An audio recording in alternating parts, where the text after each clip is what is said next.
Hey guys, I'm Sarah and today I am going to be making what is called cheesy biscuits. They're made with Weetbix. I actually got the recipe off the Sanitarium Weetbix page. So I have not tried this before. This is an experiment. Mainly because I had a couple of other video ideas lined up for this week. They both fell through because I didn't end up having the ingredients. Life happens. Hopefully it will work. This sounds really yummy and really easy. So, first of all, we need 4 Weetbix. I use just the Pam's wheat biscuits. Either that or Value brand have their own sort of home brand wheat biscuits as well, not necessarily Weetbix. 4 of these crushed up.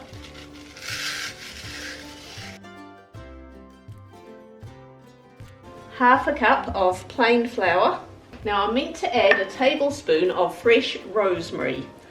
I don't have fresh rosemary. A good substitute for that is thyme, which I don't have. Another good substitute is the likes of oregano, anything sort of savoury, earthy type herbs. Yeah, I don't have oregano. Tell you what I do have though. I have carrot tops. Literally the tops off carrots. That is, believe it or not, a great substitute. They are probably the closest to parsley, if I had to put them close to a herb. But I actually use carrot tops all the time, and chop them up in any kind of one pot dishes. They're great in a bacon and egg pie. You know, add a bit of greenery in there. Anything like this, you know, just chuck them in. Shame to waste them. About 1/4 teaspoon of black pepper, 1 cup of finely grated cheese, any kind of cheddar cheese. Now I've got a little bit of Tasty here, and I've got some more Edam, so I'm sort of going to combine the two. So I'm going to add about half a cup of grated Tasty and half a cup of Edam. Normally I only buy the likes of Edam or Colby because they're a bit cheaper. I've switched from Colby to Edam lately due to it being a bit healthier, and I actually just got the Tasty as a Bunch Club freebie from Woolworths Bunch Club. So that was a good wee score. Alright, a little bit more than a cup there. It's fine. Oh, be fine.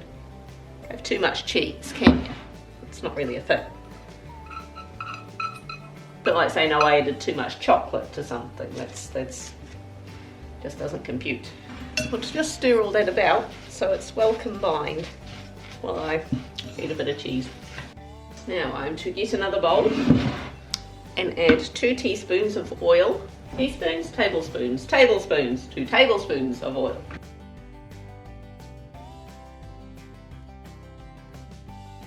A 1/4 cup of milk. You can substitute soy milk, almond milk, whatever. I'm using good old moo cow milk. 1 teaspoon of honey. Actually got this off a friend down the road. Anyone interested, by the way, our bees are going to be coming back. I did do some extremely amateur beekeeping videos. I'm not sure anyone getting into beekeeping should follow them to the letter, because I just filmed those videos as we were figuring things out, and I was not always correct. However, we have now made a contact in the beekeeping industry who's promised to give us a nuke this coming spring and help us out with some checks and stuff. And I've actually got a beekeeping book that I'm making my way through, so we're getting ourselves reversed on beekeeping. So watch out, before the end of the year, fingers crossed, we'll begin some more beekeeping videos out there. We'll see how many more times we can get stung. And lastly, a pinch of salt. Pinch. Combine the wet into the dry. That bit of honey should add a little bit of sweetness, but I think it's mostly just going to hold things together. It's going to be kind of a savoury little bickies. Now I should in theory be able to roll this out. Roll it to about 1 centimetre thickness.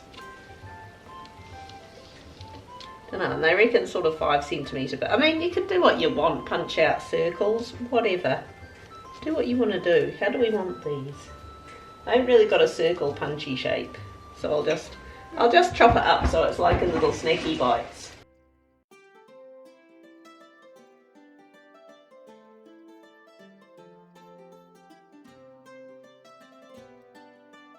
More towards the middle. My OCD doesn't like them being all on one side like that.